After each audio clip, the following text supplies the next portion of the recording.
Olivija, sveikinam su Baltijos čempionės titulu. Koks tikslas buvo šiandien lenktynėse, kokios mintis prieš startą?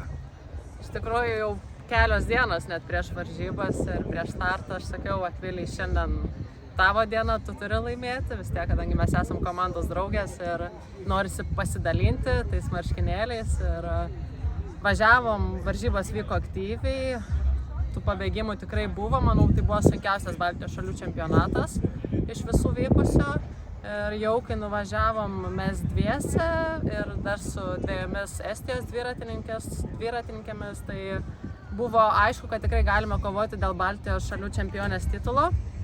Tai ir norėjos padaryti, tai buvo suplanuota, kad aš išvežinėsiu Akvilį į finišą ir likus 1,5 kilometro iki finišo aš išėjau priekį, kad tiesiog palaikyti tempą. Ir taip gavos, kad padarėm roundabout žiedą, įvažiavom į žiedą ir išvažiavus į žiedą, jos pradėjo nuo manęs atsilikinėti, aš atsisuku lyg ir laukiu, jos vis dar atsilikinėja. Tai ką daryti, reikia važiuoti, galvoju, gerai, aš važiuosiu, Estės vysis, tada Akvilė turės irgi daugiau šansų laimėti. Ir aš taip lyg ir be atakos susilenkiu, pradėjau greitėti ir atvažiavau finišą vieną.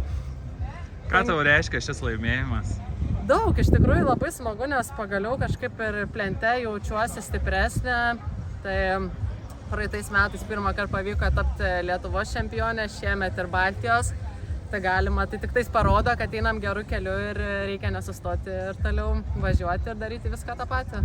Ar tai įkvėps prieš olimpinės žaidynės? Taip, tai tikrai parodo, kad forma yra nebloga ir kadangi Estijos dviratininkės yra stiprios, tai kaip bebūtų laimėti bet kokias varžybas, bet atvažiuoti pirmam yra sunku, tai reiškia, kaip sakau, einam gerų linkme ir reikia tęsti.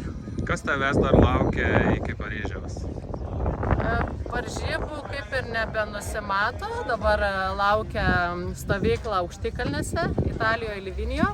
Ir po jos dar 2 savaitės, šiek tiek mažiau nei 2 savaitės treniruočių pasirašymo Panevėžio treke.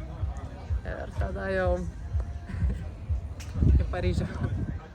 Ačiū, sėkmės. Ačiū.